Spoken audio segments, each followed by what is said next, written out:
Hi guys, welcome back to Unboxing Mystery। जहाँ हम लाते हैं कुछ नए अनबॉक्सिंग वीडियोस। तो आज हम करने वाले हैं बैंकिंग सीरीज पे बात।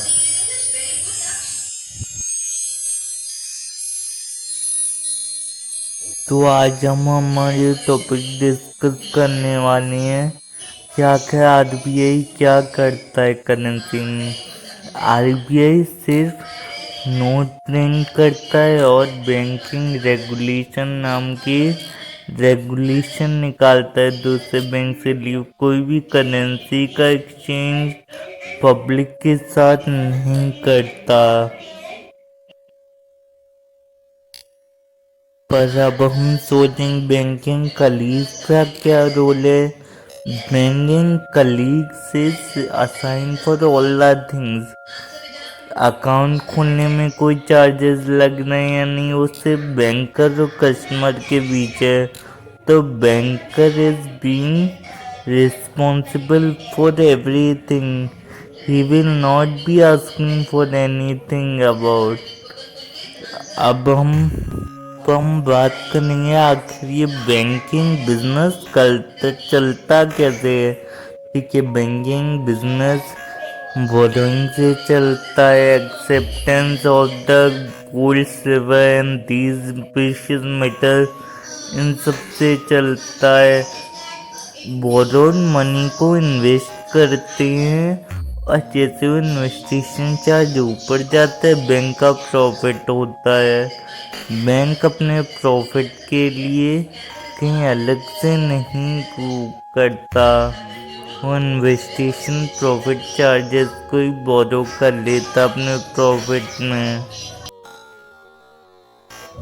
पर आखिर हमारी करेंसी का उसमें क्या रोल है, बैंकर्स का उसमें क्या रोल है। बैंकर्स का ये रोल है कि पूरी रिपोर्टेड मनी बैंक को देना, पर इसके लिए बैंकर को चेक नहीं करता बैंक, वो अपने आप देते हैं। और इसके अलावा बैंकिंग बोरोड मनी लेता है बैंकर। अब बैंक्स अच्छा बैंकिंग प्रॉफिट के लिए आर्टिकल 6(1) ऑफ बैंकिंग रेगुलेशन में दिया गया है, कोई भी बैंकर कभी रुपीस लेने से मना नहीं करता, चाहे वो नोट मुड़ा हो या जैसा भी हो, पुराना हो। पर वो बैंक एक्सेप्ट करेगा, उसे इन्वेस्ट करेगा और अपना प्रॉफिट कमाएगा। इवन दो बैंक उन नोट्स के लिए भी मना नहीं कर सकता जो पुराने हो गए। इसलिए हमें जो हमारे आरबीआई कस्टमर राइट्स हैं बैंक के लिए, वो जानना ज़रूरी है कि बैंकर कभी भी किसी भी टाइप का नोट लेने के लिए अगर वो असलियत तो मना नहीं कर सकता। अब हम बात करते हैं सिक्योरिटी पे। बैंकिंग सिक्योरिटी काफ़ी ज़रूरी चीज़। बैंकिंग सिक्योरिटी या नेट बैंकिंग सिक्योरिटी एक खास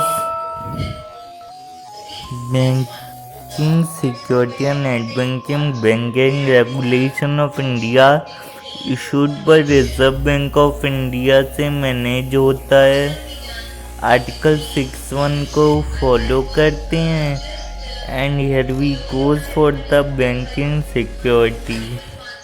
ये जानते हैं बैंकिंग अपने प्रॉफिट के लिए मनी इन्वेस्ट करवाने के लिए एक एफडी स्कीम चलाता है। शायद आपने नॉर्मली इसका नाम सुना हो। एफडी में सिर्फ ये इशू होता है, उसमें सिर्फ हम पैसे क्रेडिट कर सकते हैं, पर हम जो टर्म है उसकी उससे पहले अपने पैसे निकाल नहीं सकते।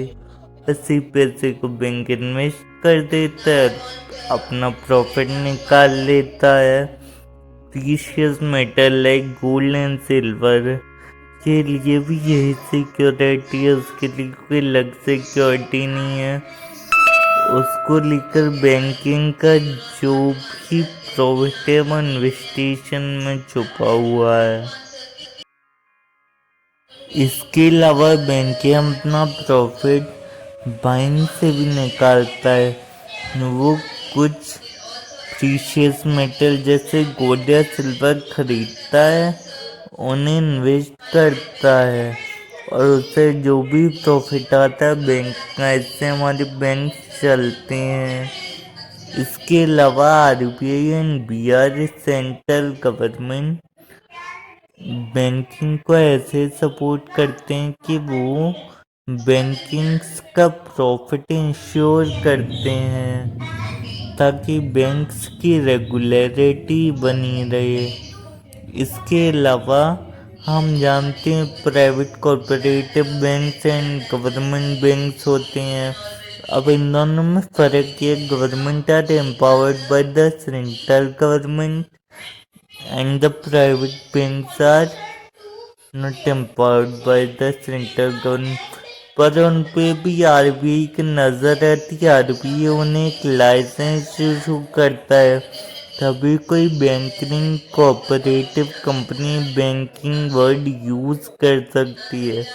Bank, banker, banking, finance and research, ये सब यूज़ किए जा सकते हैं अगर हमारे पास बैंकिंग लाइसेंस है, वरना हम ये यूज़ नहीं कर सकते।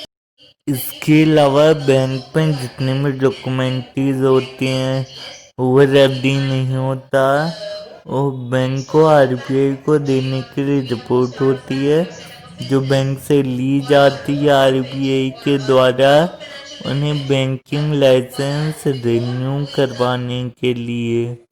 क्योंकि जब तक आरबीआई बैंक को परमिशन नहीं देगा, कोई बैंक हमारे पब्लिक में नहीं रह सकती। एक बार सोचता हूँ कि हम जो नेट बैंकिंग करते हैं उस पर सिक्योरिटी क्या है, तो उस पर आरबीआई बिहार बैंकिंग रेगुलेशन की नज़र बनी रहती है और उस पर कोई भी गलत इन्वेस्टमेंट नहीं हो सकता, वरना बैंकिंग उसे एक्वायर कर सकती है, ये राइट है बैंक के पास। पर बैंकर और कस्टमर का रिश्ता अलग है। लोन से बैंकर और कस्टमर के बीच में डिसाइड होता है पीरियड ऑफ टाइम लोन के लिए, वो बैंकर और एक कस्टमर ही डिसाइड करता है, इसमें बैंक का कोई इन्वॉल्वमेंट नहीं है बैंकर और कस्टमर के बीच।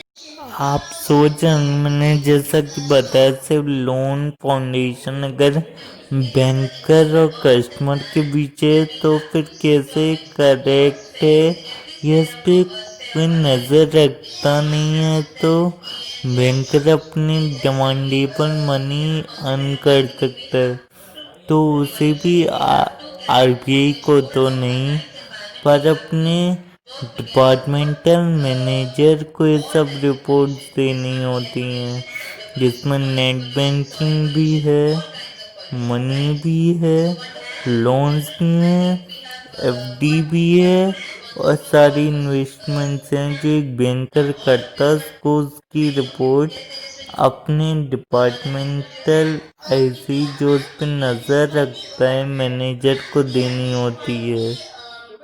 पर आपके मन में एक ख्याल आया होगा कि आखिर जो फाइनेंसिंग कोऑपरेटिव्स हैं उन पे आरबीआई कैसे नज़र रखता है, तो किसी भी फाइनेंसिंग कंपनी को लाइसेंस इशू करता है आरबीआई जिससे वो फाइनेंसिंग कर सकती हैं, उससे वो फाइनेंसिंग करती हैं और उनकी जो भी रिपोर्ट्स होती है वो उनके हेड ऑनलाइन ही आरबीआई से इशू करती हैं।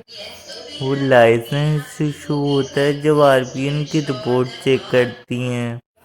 अगर बात आती है एटीएम की, तो एटीएम पे एक बैंक पूरी तरह नज़र रखता है क्योंकि उसमें बैंकिंग अथॉरिटीज़ ही पैसे डालती और निकालती हैं। अगर बात आती है कि आखिर बैंक में इतना पैसा रहता है, तो उसकी सिक्योरिटी के लिए कौन जिम्मेदार है?